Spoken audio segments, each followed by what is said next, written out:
Where's the ATM card?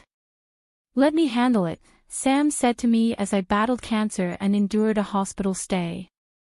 His triumphant smirk hinted at sinister intentions. Now that he possessed the ATM card, I informed him, just so you know, there's $500,000 in there. Handle it well. I trusted him, not just as my husband, but also as part of my carefully laid plan. I disclosed the ATM card's location, aware of the risks but determined to turn the tables. When I returned home, hoping to retrieve some belongings, I found a divorce application on the table, confirming my suspicions. The ATM card was gone, the operation successful. To anyone else, it might have seemed like a hopeless situation, but for me, it was just the beginning of my revenge. I'm Emma, a housewife in my 40s. Initially, Sam and I had a problem-free marriage, but it all soured due to Sam's true nature, a deception that started 2 months into our marriage.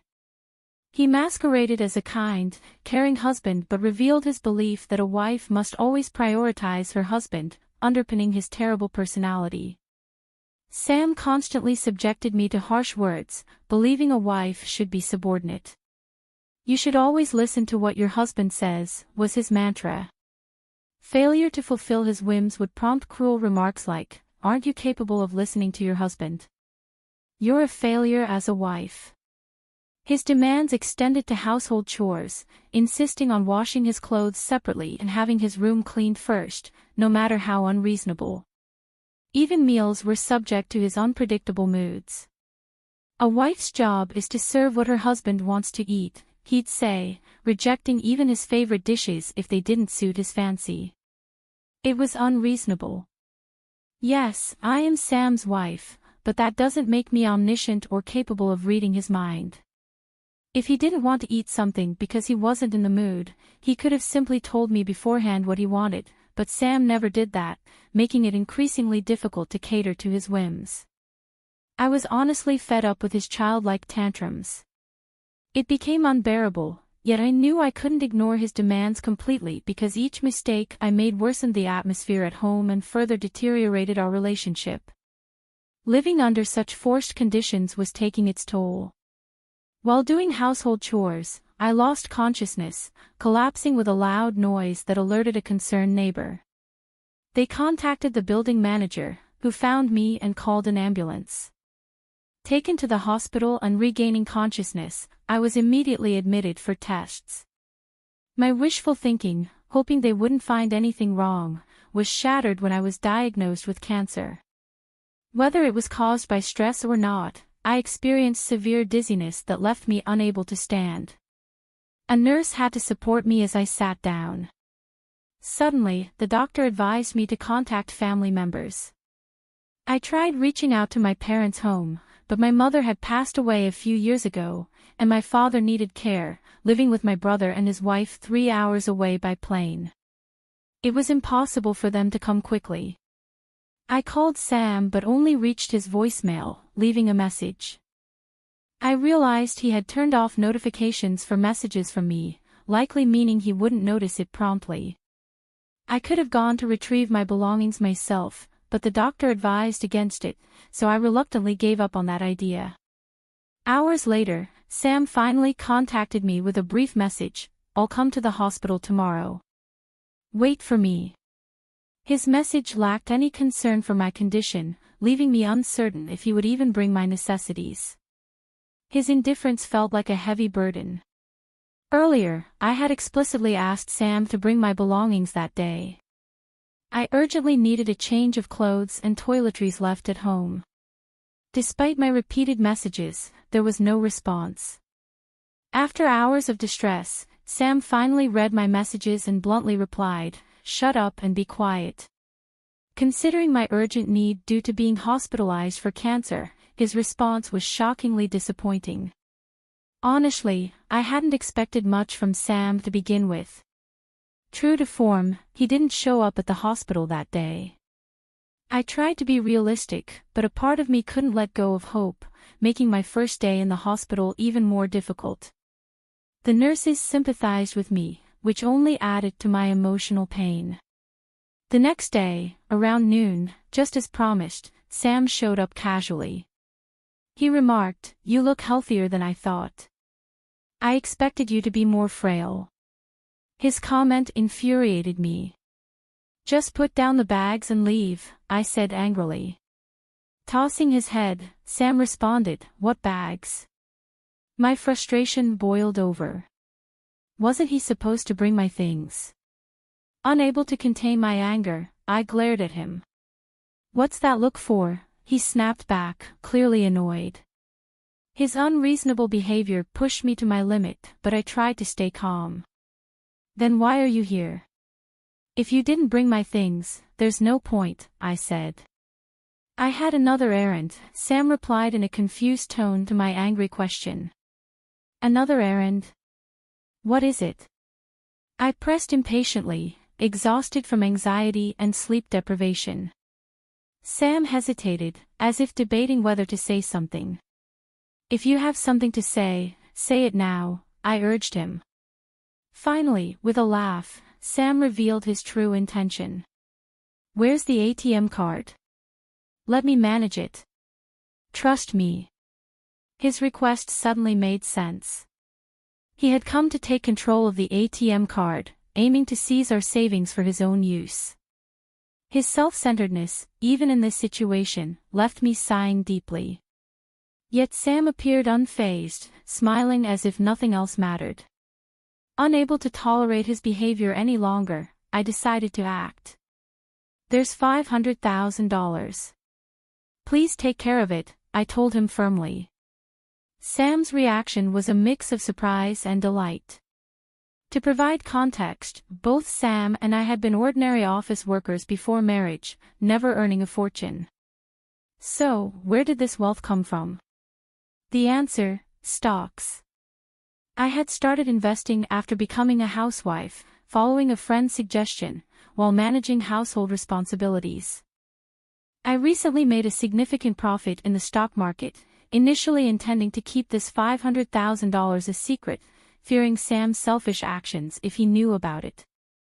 My desire for revenge drove me to reveal its existence. Sam's reaction to the unexpectedly large amount confirmed my suspicions. Smiling gently at him, I said, "The ATM card is in the third drawer of the shelf. You may take it." Sam seemed dumbstruck but quickly regained his composure. "Understood," he replied energetically. It appeared he had fallen perfectly into the trap. "I'll leave the rest to you," I said as he briskly left the room, unaware of the obvious trap. Sam seemed convinced everything was going according to his plan.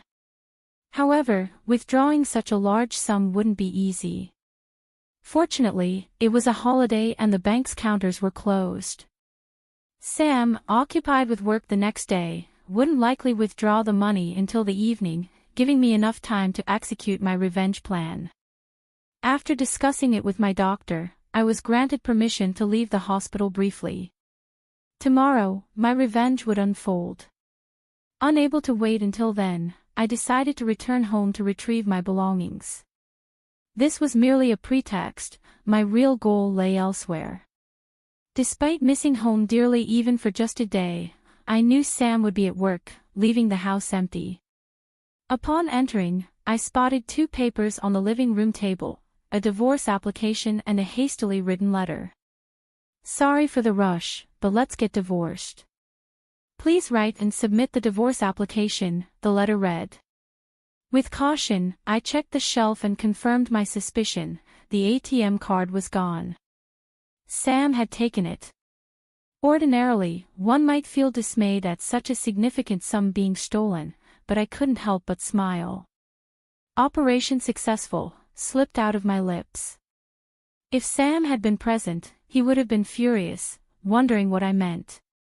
First, I filled out the divorce application. Then, I gathered the essentials needed for my hospital stay and left the house we had shared for so many years. Of course, I submitted the divorce application on my way out, severing all ties with him. Back at the hospital, I prepared for the challenges ahead, discussing various matters with my doctor. Later, while relaxing in my hospital room, I noticed several missed calls on my phone, all from Sam. He had also sent messages asking how to withdraw the money or something similar. Not wanting to disturb my roommate, I moved to the common area where phone calls were allowed and returned Sam's call. Finally. I can't withdraw the money. Please tell me how to do it. Sam's voice sounded more frantic than I had imagined. Clearly, he needed the $500,000 immediately for some urgent reason, but I felt no obligation to help him. If you can't withdraw it, just give up, I replied coldly, my distress evident in my tone. Don't be so harsh. We were husband and wife, after all. Maybe we should help each other out, Sam pleaded. What nonsense about being husband and wife, about helping each other. I retorted sharply. Sam's actions betrayed nothing noble. He was driven purely by greed. There was no way I would entertain Sam's appeal to sentiment. Are you having trouble withdrawing the money? I asked, trying to maintain some semblance of detachment. Yes, I urgently need the $500,000. Please help me, Sam's voice trembled with desperation. It was the weakest I had ever heard him. The thought of Sam being so cornered almost made me laugh, but I decided to confront him with the harsh reality. The method is correct, but the ATM card you have now won't work anymore, I stated bluntly. Sam's voice rose in disbelief. What do you mean? Normally, an ATM card should work.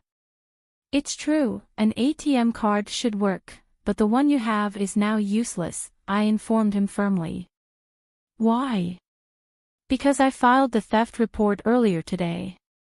The ATM card is just a piece of paper now, useless to you, I declared calmly. Silence followed on Sam's end, likely shock settling in. Earlier that day, I had stopped by the bank and reported the card stolen. Sam had taken my ATM card without permission, intending to claim the $500,000 I had earned for himself. His actions were clear theft, and filing a report was the right course of action. The ATM card he had could no longer access the funds. Moreover, our marriage was over, removing any claim he might have had as a spouse. How does it feel to be tricked by the woman you look down upon? I couldn't help but add, with a hint of satisfaction. I don't know what you wanted the $500,000 for, but I'm not foolish enough to hand over such an amount under these circumstances, I continued firmly, exhausted by his pleas. I need the $500,000 right now. Please, I'll do anything. Just give me the money, Donna, please, he begged desperately. His urgency was palpable, but I couldn't fathom why he suddenly needed such a large sum. Why do you suddenly need $500,000? What have you done? I asked, the ominous silence hanging heavy as I awaited his response. Sam began to explain. 2 days ago, upon learning about the $500,000, I impulsively quit my job, expecting a windfall. I spent a large portion on gambling, accumulating a debt of $300,000. Now, lenders are demanding repayment within a week, or my future is uncertain. I believed I could resolve everything with the ATM card linked to the $500,000, he continued. I was living lavishly, assuming the funds were mine.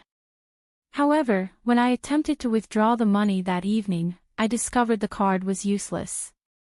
Now, without the $500,000, my future is uncertain, Sam admitted, his desperation evident. He had abandoned the divorce papers and shamelessly contacted me for help. I don't know what will happen if this continues, Sam's voice trembled with panic, and it seemed there was no falsehood in his story. His reckless actions elicited a deep sigh from me. Sam had done the unthinkable. Seduced by the allure of a large sum of money, he had recklessly spent $300,000 in just a few days. The old me, who had once tolerated his terrible behavior and modestly lived with Sam, might have extended a helping hand, but now I was a different person. There was no love left for Sam, and no matter how much he begged, I felt no pity, only a faint amusement that he thought I would care. Still, Sam hadn't given up. "Please help me. You're the only one I have left," he pleaded desperately. His appeals grated on my nerves. "I want to rid myself of this nuisance and focus on my treatment." This was a situation of Sam's own making.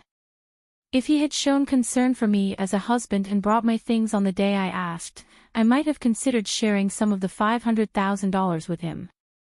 But he had chosen otherwise. "I'm sorry, but I have no intention of giving you the $500,000 or helping you. It's your own responsibility," I replied firmly, my tone unyielding and harsh. "After all this time of not behaving like a husband, it's cowardly to ask for help now just because we're technically still married. Don't be so cruel. We were married, after all. Our long relationship doesn't just disappear with a divorce paper." Sam tried to appeal to our past. "What relationship?" I retorted sharply. "You've only leaned on me, making excuses to manipulate the situation in your favor. I refuse to waste another minute on you. I will not give you the $500,000, no matter what you say." Sam's desperation escalated. "Please, Emma, I'm begging you. You're the only one I can turn to. If you abandon me, I don't know what will happen to me." Sam's tone implied blame directed at me for his predicament, but it was Sam's reckless spending that had brought him to this point. If only he hadn't splurged so carelessly, he wouldn't be facing such a dire future. "If you hadn't cut me off, thinking you had access to money, none of this would have happened. Stop making excuses. You're facing the consequences of your own actions. Handle it yourself," I told him firmly before ending the call. Ignoring several subsequent calls from Sam, I blocked his contact to ensure no further communication. With the divorce papers filed and submitted, Sam and I were officially strangers. Embracing my newfound freedom, I focused on battling cancer, which, after a long struggle, I finally overcame. Upon discharge from the hospital, I learned from a friend that Sam's whereabouts had become unknown. Desperate after losing contact with me, he had tried to borrow money from his in-laws and friends. However, his urgent requests for $300,000 raised suspicions, and no one lent him a penny. Sam's fate remained a mystery to me, but it was clear he was enduring more suffering than he could have imagined. A sense of deep satisfaction washed over me. Post-cancer, I moved out of the house I had shared with Sam, found a new home, and began working from home, relishing my independence. Thankfully, my finances were secure. Occasionally asked by friends if I would find new love, memories of my tumultuous life with Sam discouraged any thoughts of remarriage. I preferred the freedom of living alone.